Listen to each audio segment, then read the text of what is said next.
The announcement came after a jovial Prince Charles reassured a well-wisher yesterday that his mother was all right. Her decision to attend Sunday's service is a sign of the importance the monarch places on commemorating the sacrifice of her wartime generation and those in other conflicts. A royal insider said, "It is inked in her diary. You'd be a very brave person to tell her she couldn't attend it." But, still mindful of her doctor's recent advice, the palace said the Queen would not be at the General Synod of the Church of England on Tuesday. Royal officials believe it is the first time the Church's Supreme Governor has missed her 5-yearly General Synod visit in 51 years. Buckingham Palace said Prince Edward would be attending instead. It is understood the Queen has also cleared her diary of engagements for the next few weeks. In her role as head of state, perhaps only the task of opening Parliament is seen as more important than Remembrance Sunday. The Queen, who trained as a mechanic and driver during the Second World War, vowed on her 21st birthday that "My whole life, whether it be long or short, shall be devoted to your service."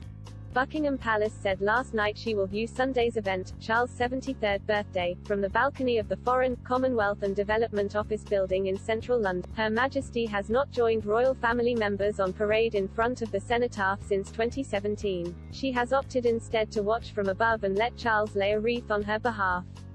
Prince William will later take the salute at the March Past of Veteran Organisations on Horse Guards Parade. The palace had already said the Queen would not attend tomorrow's annual Festival of Remembrance at London's Royal Albert Hall. Last month she used a walking stick in public for the first time in 17 years, she last had one in 2004 following a knee op. And royal watchers have speculated that getting up and down steps at both the Royal Albert Hall and Church House in Westminster might be reasons for staying away. She can, however, get a lift to the balcony room at the Foreign Office. Doctors clearly still have concerns, but yesterday Charles reassured a man about her health. The well-wisher in Brixton, South London, asked, "How is your mother?" Patting him on the arm, Charles replied, "Shush is all right, thank you." The prince's comment came as he was greeted by a crowd after leaving NatWest Bank, where he visited young entrepreneurs supported by his Prince's Trust. His mother has been ordered to rest since October 20, when she spent a night in the private King Edward VII's hospital in London. She then cancelled several big engagements, including a 2-day visit to Northern Ireland to celebrate the country's centenary, and the COP26 summit in Glasgow. However, she was well enough to fly by helicopter to spend a long weekend at Wood Farm on her Sandringham estate in Norfolk. Her Majesty returned to Windsor Castle on Tuesday after touring the estate to see horses in the stud. While there, she also inspected how Charles has overseen the 20,000-acre estate's conversion to organic farming. Meanwhile, Majesty magazine managing editor Joe Little said of last night's palace announcement, "I think it's an encouraging sign that Her Majesty is on pretty good form. I was slightly skeptical that she would go to the Cenotaph until she went to Sandringham." The Queen has been sticking to light duties, including going through her daily state papers and taking part in virtual audiences.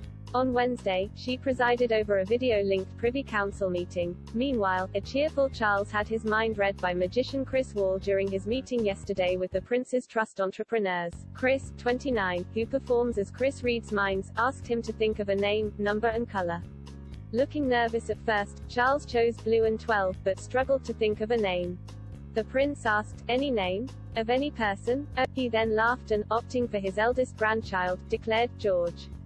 Chris pulled out a card and wrote down the details Charles had given him. He then produced one of his own business cards, hidden in a sealed envelope, on which the same answers had been written. As Charles looked on in admiration, he said, "You can keep that as a memento of our time together." The prince replied, "Very impressive, it really is. Well done. And you have the gift of the gab. You've been a huge success." Chris, from Brockley, South London, said a Prince's Trust enterprise scheme helped him to start his own business. He said, "It taught me both fundamental and advanced business skills. Quite honestly, I wouldn't be here without it. Was fantastic just to be able to." Local councillor Jackie Dyer told Charles that not only had he given her an honour for services to mental health but they shared the same birthday November. He replied, "Us Scorpios need to." Charles also enjoyed an enlightening encounter with Keisha East, who told him the Trust's enterprise scheme had given her invaluable help. She has set up No Not Co., an award-winning range of environmentally friendly hairstyling tools, with an emphasis on afro and curly hair, made from plant cellulose. And, admiring his locks, she told Charles, "First can see some waves in your hair," to which the prince blushed and said, "Oh yes I know." Keisha, 29, said she started her firm when she could not find a suitable product for her own hair.